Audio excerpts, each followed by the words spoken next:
Infield, up the middle combination, short and second base. Former Orioles second baseman, now broadcaster, Brian Roberts. Good evening, Brian. How are you? I'm doing great. How about you guys? Doing well, doing well. Speaking of up the middle, the Orioles acquired a guy by the name of Iglesias in the offseason.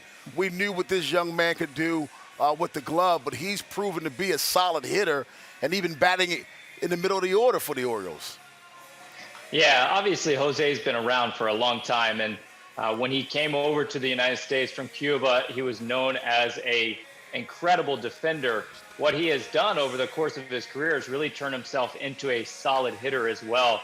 Last year in Cincinnati, he had his highest OPS since 2013, and I think what he has really done, and talking to him during spring training quite a bit, he loves to share information and knowledge with young guys, but what he also loves to do is gain more information and knowledge.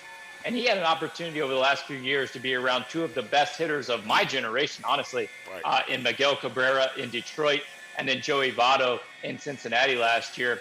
And I think you're seeing him take some of what those guys have done in their career. They use the middle of the field extremely well. Jose's doing that. We have seen it night in and night out so far, using the middle of the field, 8 for 16 with 2 doubles. Last night he got Garrett Cole to right center field for a double. And really what he has done is solidified the middle of that order. I think he loves the fact that Brandon Hyde has put him up there in the middle of the order. Some guys just thrive on having that extra, not pressure, but the extra responsibility. And I think Jose is one of those guys. So he has got off to a great start. He's somebody I think who was really good for the young guys on this team. And if he can continue to swing the bat the way he is, he'll bring more to this team than I think they even thought he was going to. You're right. I knew he would be fun with the glove in his hand. Didn't know he'd be fun to watch with the bat in his hand. The Orioles have lost 17 games in a row against the New York Yankees. That just should not happen.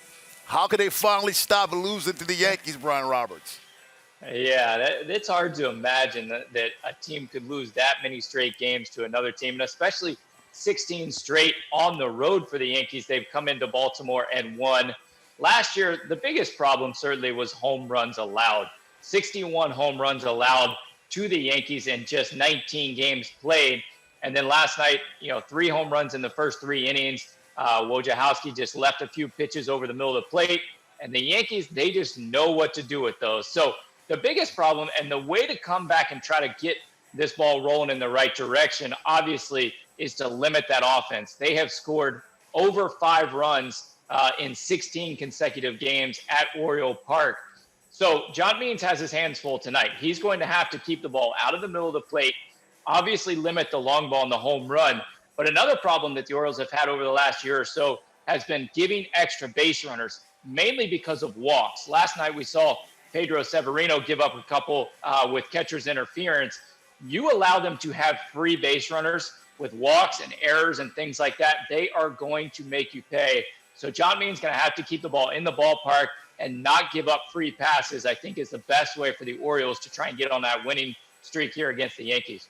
Major League Baseball has done its best to get this season underway and throughout the season as well as possible.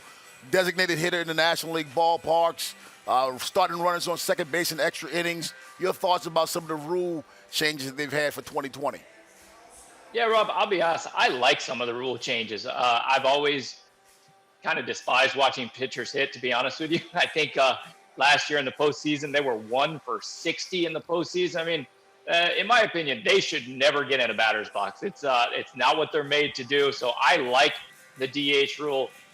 The extra inning rule, I like too. I mean, look, this is a year that kind of anything goes, right? Nobody knows what to make of this 60-game season. And if you're going to try out some new rules, and what has been the big topic the last couple of years, speed up the pace of play, make the games faster, and protection for players. So I think when you look at it from that standpoint, the runner on second base in extra innings makes perfect sense. It's going to speed up the game from extra innings. You're not going to end up with those 18-inning games, those 15-inning games. We've had 5 extra inning games so far. 4 of them have ended in the 10th and the other one in the 11th. So it's certainly shortening the length of extra inning games so far. And I think it brings some added excitement. I mean, think back to 1996 when college football went from overtime the way we all knew it to starting the ball on the 25-yard line. There were a lot of people who didn't like it, and I think that's the case maybe even right now in Major League Baseball. But I think it added an element of excitement, and I believe the runner on second will do the same thing. I think we'll see games end in a lot of different ways, which you already have in those 5 extra inning games.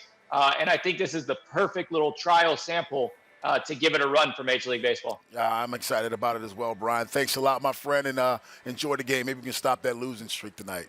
All right, let's hope so.